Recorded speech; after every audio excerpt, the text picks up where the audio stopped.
இனிமா இனிமை எடுக்கலாமான்னு கேட்குறீங்க. எடுக்கலாங்க. இனிமையுடைய தாற்பயம் என்ன அப்படின்னா,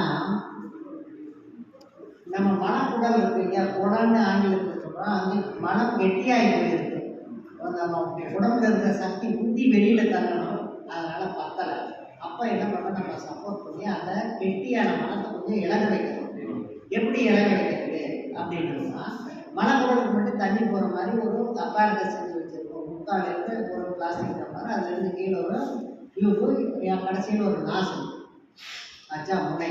அந்த நாசில் கொஞ்சம் தேங்காய் எண்ணெய் கலெக்ட் பண்ணி தண்ணி ஊற்றி காற்றெல்லாம் போன விட்டு தண்ணி ஊற்றி இதை அடைச்சிட்டு நம்ம ஏனஸில் கொஞ்சம் ஆசன வாய் இருக்கு இல்லையா, கொஞ்சம் தேங்காய் எண்ணெய் கலெக்ட் பண்ணி இந்த நுனி இருக்கு இல்லையா, அதை உள்ளே தள்ளி விட்டுட்டோம் அப்படின்னா புவியீர்ப்பு விஷயத்தில் நம்ம தண்ணி மேலேருந்து கீழே வயிற்றுக்குள்ளே போகும்.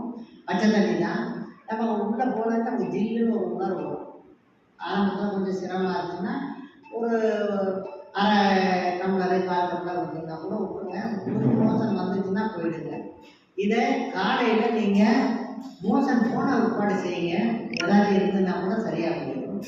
இது வெளியில் ஊருக்கு போயிட்டு வரோம், பாடி ஹீட்டாக இருக்குது, ரொம்ப டென்ஷனாக இருக்குது, கோபமாக வருது, எதையுமே சாப்பிட பிடிக்கல, இந்த மாதிரி சமயங்கள்லாம் இதை செஞ்சுட்டோம் அப்படின்னா வயிறு கொஞ்சம் க்ளீன் ஆச்சுன்னா இந்த கோபம் போகிறது, நமக்கு பலவிதமான பாதிப்புகள் வருது இல்லையா குணத்தில், அந்த குணம் எல்லாமே சரியாக போகும்.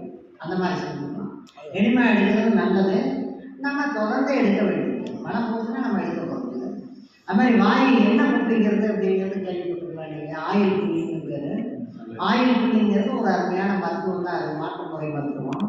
காலையில்